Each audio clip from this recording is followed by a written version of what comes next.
آپ اکثر جانتے ہیں کہ ہمارے ہاں جو معاشرے اسی طرح کے مسائل ہوتے ہیں، رشتہ نہیں ہو رہا، اولاد کے مسائل ہیں۔ بالکل ایک خاتون ہے، وہ کہتی ہیں کہ ان کی شادی کو 10 سال ہو گئے ہیں لیکن وہ بے اولاد ہیں۔ انہوں نے شہزادہ علی اصغر کے جھولے سے بھی کرتا اٹھا کے منت مانگی، لیکن وہ یہ چاہتی ہیں کہ انہیں کوئی وظیفہ بھی ایسا بتا دیا جائے کہ منت کے ساتھ ساتھ ان کا کوئی وظیفہ بھی ہو جو وہ کریں اور اللہ تعالیٰ ان کو اولاد سے نوازیں۔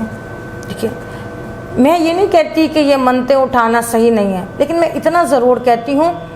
کہ ہم چونکہ ان بیویوں کی سیرت پر عمل کرنے والے ہیں کہ جو جناب سیدہ سلام اللہ علیہ اور جناب زینب سلام اللہ علیہ ہیں، تو یہ منت اٹھانا کہ سیب اٹھانا،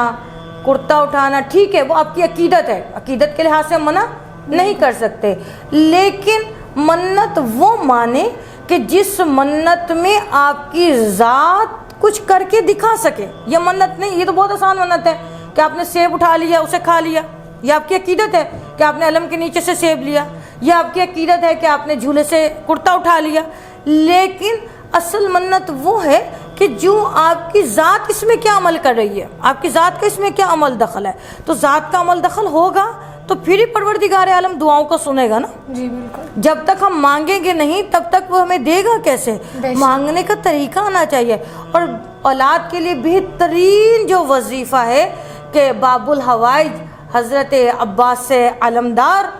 ان کی والدہ محترمہ بی بی ام البنین کو 2 رکعت نماز ہدیہ کریں اور کہیں بی بی اپنے بیٹے کے صدقے میں ہمیں اولاد عطا کریں۔ سبحان اللہ۔ تو آپ یقین مانیں، جس کو میں نے یہ عمل بتایا، جب انہوں نے کیا، کسی کے 14 سال ہو گئے تھے اولاد نہیں تھی، کسی کے 8 سال ہو گئے تھے اولاد نہیں تھی، کہتے ہیں جناب ام البنین کے صدقے میں اسی سال پروردگار عالم نے ہمیں اولاد نرینہ کی خوشخبری عطا کی ہے۔ تو جو بہنیں، جو مائیں جو یہ وظائف کے بارے میں، منتوں کے بارے میں پوچھ رہی تھیں، مجھے لگتا ہے کہ ان کی جو بھی ذہن میں باتیں ہوں گی وہ بہت حد تک کلیئر ہو گئی ہوں گی کہ کس طریقے سے آپ منتیں مان سکتے ہیں اور کس طریقے سے کون کون سے وظائف ہیں جو یہ آپ کر سکتے ہیں۔